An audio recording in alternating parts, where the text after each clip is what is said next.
Bom, para finalizarmos as nossas unidades de medidas, nós vamos hoje abordar a unidade de medida de volume. Primeiramente, nós temos que saber qual é a unidade de volume no nosso dia a dia. A nossa unidade de volume, ela pode ser vivenciada no nosso dia a dia através de uma caixa d'água, de uma piscina, e vivemos muito isso também nos materiais de construção. Qual é o volume de uma caçamba de areia? Eu quero 1000 metros cúbicos, eu quero 3 metros cúbicos, e assim por diante. Então, volume é o que um objeto, seja ele sólido ou líquido, ocupa em um determinado espaço. Então, seja a piscina com a quantidade de água que ela vai ocupar no espaço, seja um monte de areia que vai ocupar no espaço, isso é a unidade de medida de volume no nosso dia a dia. Vamos relembrar as unidades de medida de comprimento, as unidades de medida de superfície, para poder distinguir as unidades de medidas de volume. Vamos lá? Bom, então agora nós vamos aprender a transformar as unidades de medidas. Nós já lembramos que a unidade padrão de medidas de comprimento é o metro. Nós temos a unidade de medidas de comprimento maior para medidas extensas, que é o quilômetro, e nós também utilizamos para medidas pequenas o milímetro. Entre essas três, nós temos duas unidades específicas, entre quilômetro e metro e entre metro e milímetro. Então, entre o quilômetro e o metro, nós temos o hectômetro e o decâmetro. E entre o metro e o milímetro, nós temos o decímetro e o centímetro, que nós já conhecemos. Então, nós precisamos memorizar essa sequência dessas 7 unidades para que possamos realizar com sucesso a transformação entre uma unidade e outra sem realizarmos o cálculo, já que entre uma unidade e outra, ela tem um intervalo de 10. Então, para transformarmos uma unidade em outra, nós contamos 10. Se nós fôssemos realizar pelo cálculo matemático, quando nós formos trabalhar e transformar uma unidade da esquerda para a direita, nós realizamos o cálculo de multiplicação.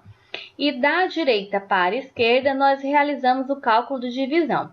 Porém, nós podemos fazer essa transformação através da vírgula. Nós vamos andar com a vírgula a quantidade de casas decimais, já que cada uma vale 10 e um zero representa uma casa. Então, nós contamos quantas casas e aí nós andamos com a vírgula para a direita e para a esquerda sem realizarmos cálculo. Vamos assistir um pequeno vídeo sobre o exercício da nossa primeira questão do livro para que possamos compreender essa transformação. Bom, como nós vimos nas unidades de comprimento, as unidades de medida de superfície são o mesmo padrão. A unidade média é o metro, só que agora, como nós estamos falando de superfície, e a superfície é uma das unidades que é trabalhada em área, e na área nós temos a multiplicação de duas grandezas, então todas as nossas unidades padrão vão estar elevadas ao quadrado. Algebricamente, é como se nós estivéssemos multiplicando metro vezes metro, que daria metro ao quadrado como uma forma de potência. Então, vamos relembrar que nós temos metro ao quadrado, o quilômetro ao quadrado, o milímetro ao quadrado, e entre elas nós temos as duas, hectômetro ao quadrado, decâmetro ao quadrado, decímetro ao quadrado e centímetro ao quadrado. Então, já verificamos que a diferença entre a unidade de comprimento para a unidade de superfície nada mais é do que o quadrado. Então, se nós temos aí a unidade elevada ao quadrado em forma de potência, então, entre uma unidade e outra, a diferença agora não será de 10, mas sim de 100. Então, se nós fôssemos realizar o cálculo matemático, da esquerda para a direita nós multiplicaríamos e da direita para a esquerda nós realizaremos a divisão. Mas nós vimos na aula de comprimento que não precisamos diretamente realizar o cálculo. Podemos contar o zero, que representa a casa decimal, e andar com a vírgula ou para a direita ou para a esquerda. A única diferença é que na unidade de comprimento nós temos um zero entre uma unidade e outra, então uma casa, e na unidade de superfície nós temos 100 com 2 zeros, então vão ser 2 casas. Então entre quilômetro quadrado e hectômetro quadrado vamos andar 2 casas, e assim sucessivamente, seja para a direita ou para a esquerda. Bom, como nós vimos nas unidades de medidas de comprimento e nas unidades de medidas de superfície, nas unidades de medidas de volume, nossa única diferença é que as unidades padrões agora vão estar elevadas ao cubo, ou seja, vão estar com o expoente 3, já que o volume abrange 3 grandezas no seu cálculo, podemos dizer comprimento, largura e altura. Então, são representadas 3 unidades de medidas, por isso nós temos algebricamente 3 vezes a multiplicação metro.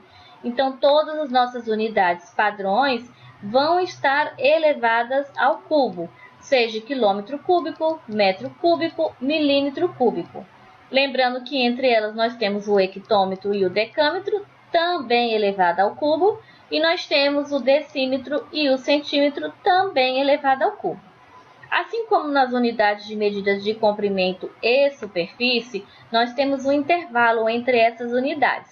Porém, se nas unidades de comprimento nós tínhamos entre uma e outra 10, agora, e na de superfície nós tínhamos 100, agora na de volume nós temos 1000, já que a nossa unidade está elevada ao cubo. Então, nós temos 3 zerozinhos aí entre uma unidade e outra.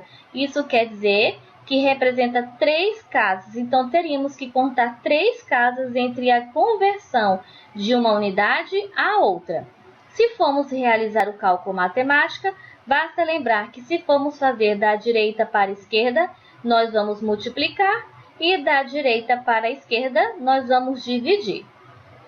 Então, nós temos os mesmos modos de transformação das unidades de comprimento, de superfície e de volume.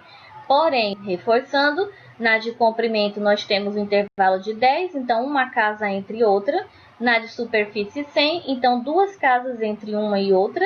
E na de volume nós temos 1000, então 3 casas entre uma unidade e outra. Com vocês.